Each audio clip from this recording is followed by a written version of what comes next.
ನಮಸ್ಕಾರ ಸ್ನೇಹಿತರೆ, ಇಂದಿನ ವಿಡಿಯೋದಲ್ಲಿ ನಿಮ್ಮ ಹತ್ರ ಹೇಳಿದ್ದೆ 3,500 ವರ್ಷದಿಂದ ನಮ್ಮ ನಾಳ್ತಾರೋ ಆ ಸಣ್ಣ ಗುಂಪು ಬಗ್ಗೆ ಹೇಳ್ತೀನಿ ಅಂದ್ಬಿಟ್ಟು. ಬಟ್ ಅದಕ್ಕಿಂತ ಮುಖ್ಯವಾಗಿ ಇನ್ನೊಂದು ವಿಷಯ ನಿಮ್ಮೊಂದಿಗೆ ಹಂಚ್ಕೊಳ್ಳೇಬೇಕು ಅನ್ನಿಸ್ತು. ಯಾಕಂದರೆ ಈ ಪುಲ್ವಾಮಾ ಅಟ್ಯಾಕ್ ಆದಮೇಲೆ ಇದನ್ನ ಹೇಳಲೇಬೇಕು ಅನ್ನಿಸ್ತು.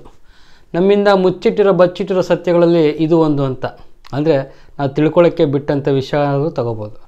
ಓಕೆ, ಈ ಪುಲ್ವಾಮಾ ಅಟ್ಯಾಕ್ ಏನಿದು ಅಂದರೆ ಭಯೋತ್ಪಾದಕರ ದಾಳಿ ಅಂತಾರೆ. ಇಲ್ಲಿನ ರಾಜಕಾರಣಿಗಳ ಕೆಲಸ ಇದೆ, ಇದರಲ್ಲಿ ಕೈವಾಡ ಇದೆ ಅಂತಾರೆ. ಯಾಕಂದರೆ ಇನ್ನೂ ಎಲೆಕ್ಷನ್ಗೆ ಕೆಲವೇ ತಿಂಗಳಿರಬೇಕಾದ್ರೆ ಇದೆಲ್ಲ ಎಲೆಕ್ಷನ್ ಗಿಮಿಕ್ ಅಂತಾರೆ. ಹಲವಾರು ಸಂದೇಹಗಳು ಉಟ್ಕೊಂಡಿದೆ ಈ ಪುಲ್ವಾಮಾ ಅಟ್ಯಾಕಲ್ಲಿ. ಅಂದರೆ ಇನ್ನೂ ಕೆಲವರಂತೂ ಅಲ್ಲಿ ಭಾರತದ ಸೈನಿಕ ಪಡೆ ಹೋಗಿದ್ದು ನಿಜನಾ, ದಾಳಿ ಮಾಡಿ ನಿಜನಾ, ಸಾಕ್ಷ್ಯಾಧಾರಗಳಿದೆಯಾ ಅಂತ ಕೇಳೋಕ್ಕೆಲ್ಲ ಶುರು ಮಾಡಿಬಿಟ್ರು.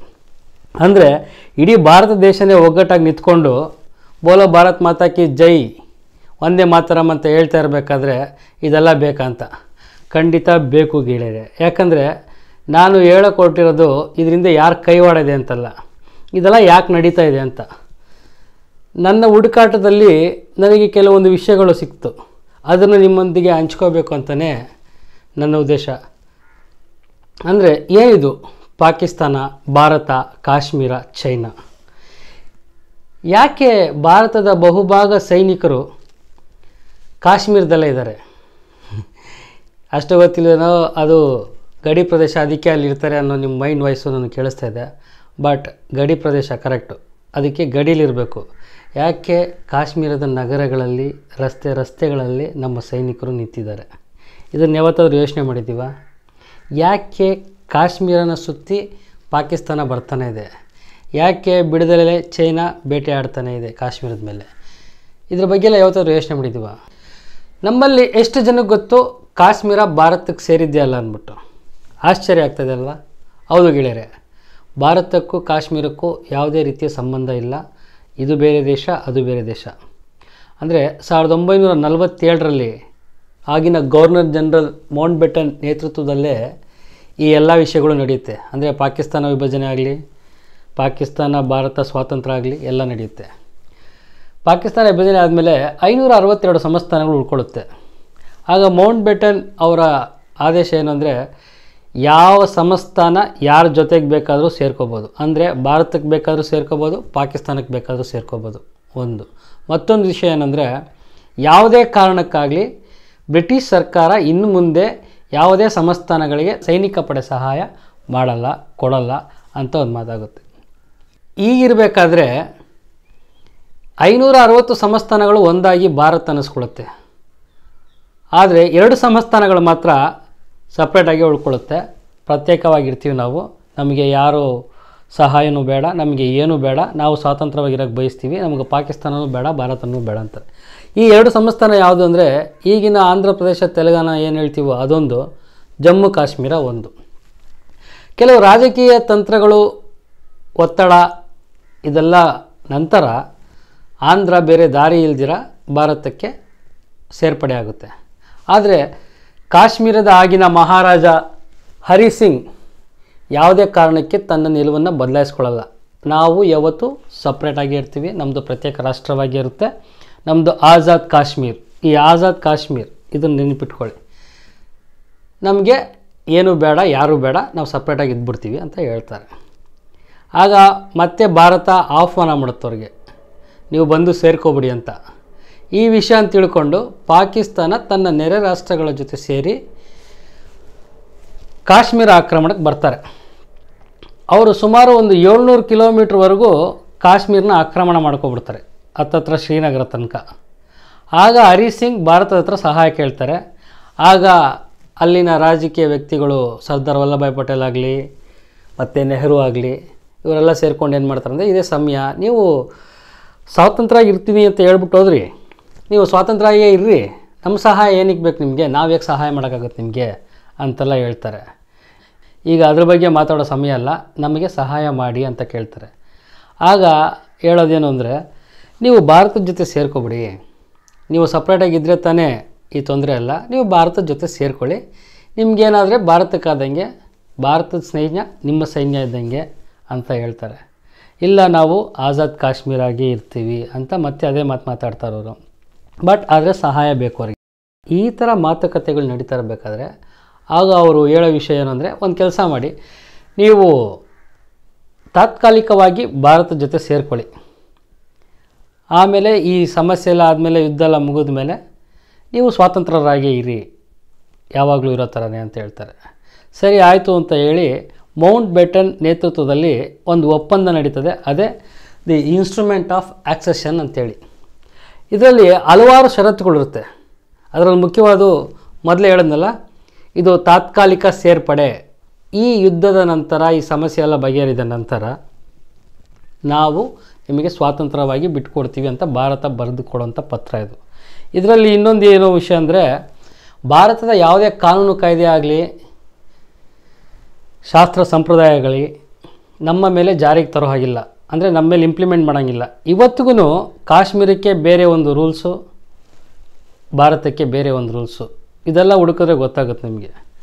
ಮೂರನೇದೇನು ಅಂದರೆ, ಇಲ್ಲಿನ ರಾಜಕೀಯ ಅಂದರೆ ಭಾರತದ ರಾಜಕೀಯ ಯಾವುದು ಕಾಶ್ಮೀರದಲ್ಲಿ ತಲೆ ಹಿಡೋ ಹಾಗೇ ಇಲ್ಲ.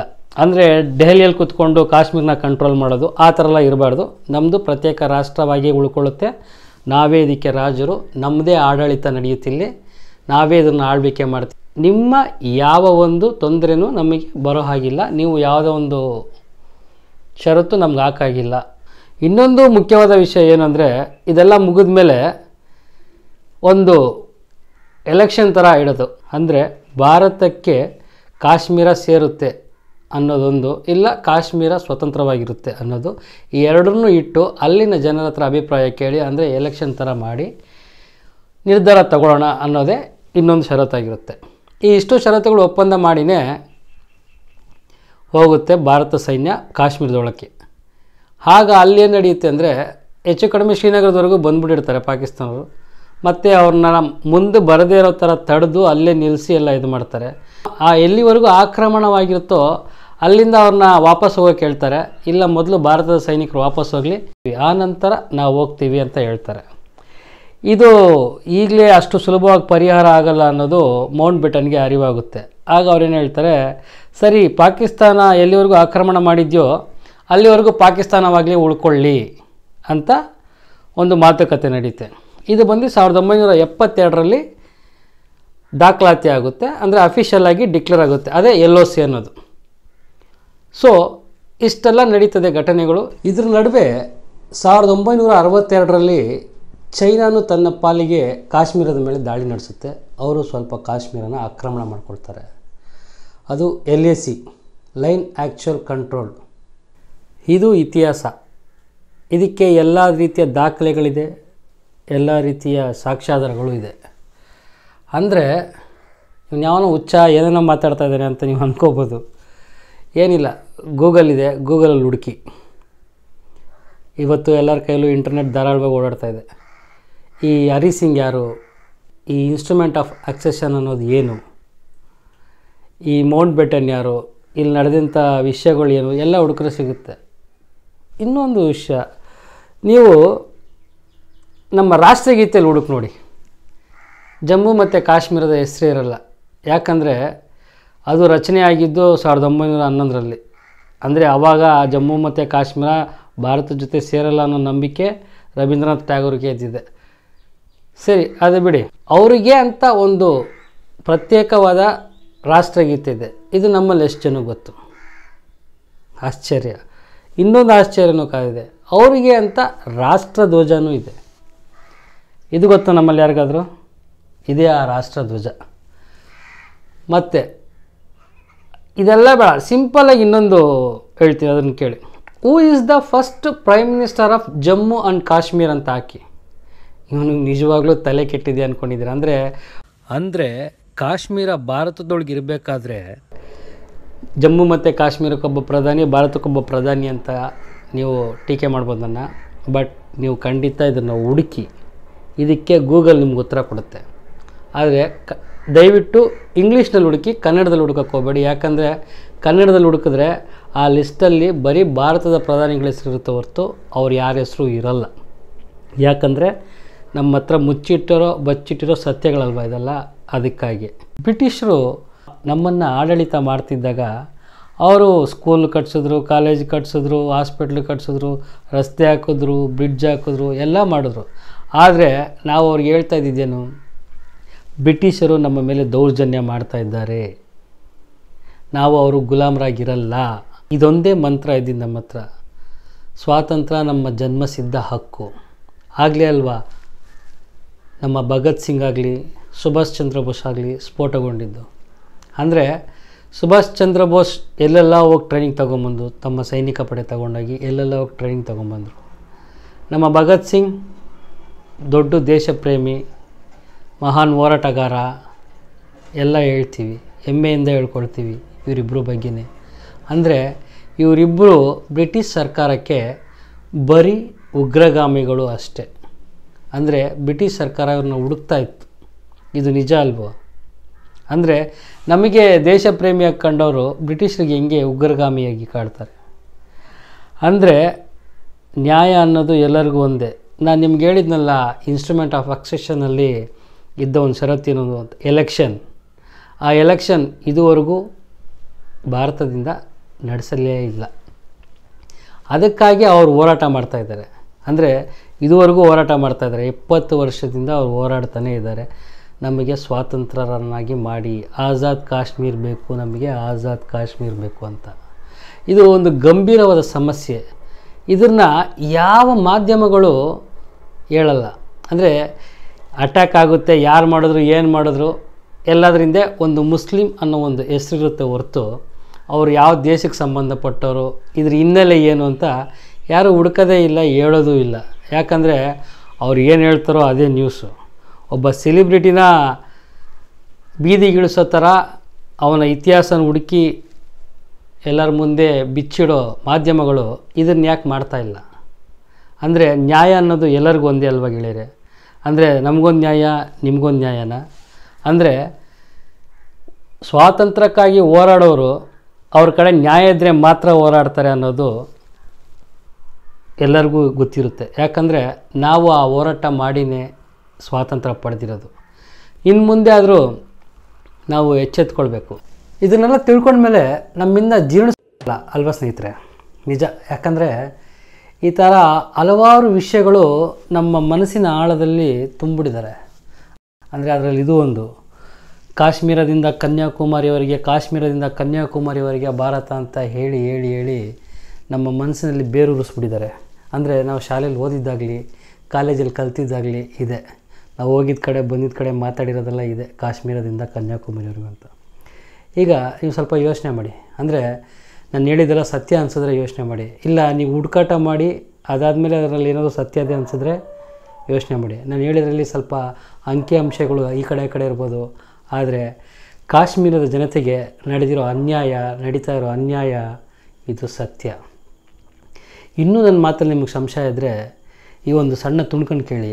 ಇದು ಆಗಿನ ಪ್ರಧಾನಿಗಳಾದ ಜವಾಹರ್ಲಾಲ್ ನೆಹರು ಅವರು ಕಾಶ್ಮೀರದ ಜನತೆಗಳಿಗೆ ಕೊಟ್ಟ ಭರವಸೆಯ ಮಾತುಗಳು. ಇದು ಆಲ್ ಇಂಡಿಯಾ ರೇಡಿಯೋದಲ್ಲಿ ನೇರ ಪ್ರಸಾರವಾಗಿರುತ್ತೆ, ದಯವಿಟ್ಟು ಕೇಳಿ. Pledge to the people of Kashmir, if you like the people of this world, that this matter could be affirmed or cancelled by the people of Kashmir according to their wishes.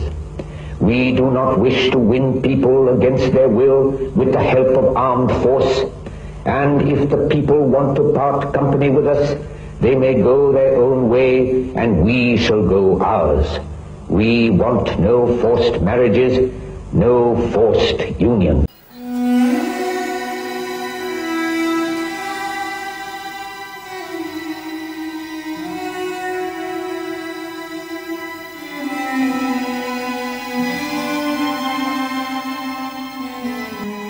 ಯಾವುದೇ ಗಲಾಟೆ ಆಗಲಿ ಅದಕ್ಕೆ ಒಂದು ಬಣ್ಣ ಬಳಿತಾರೆ. ಆ ಬಣ್ಣ ಮಾತ್ರ ನಮ್ಮ ಕಣ್ಣು ಕಾಣುತ್ತೆ, ಅದ್ರ ಹಿಂದೆ ನಡೆದಿರೋ ಸತ್ಯ ಎಲ್ಲ ಮುಚ್ಚೋಗುತ್ತೆ. ಈ ಬಣ್ಣ ಬಳಿಯೋದು ಯಾರು ಯೋಚನೆ ಮಾಡಿ. ಈಗ ನೀವು ಹೇಳಿ, ಇದು ಯಾವ ರೀತಿಯಾದ ದಾಳಿ?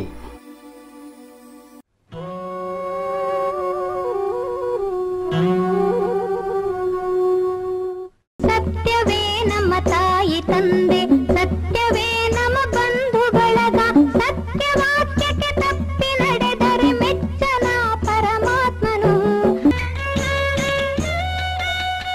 ಸತ್ಯವೇ ನಮ್ಮ ತಾಯಿ ತಂದೆ,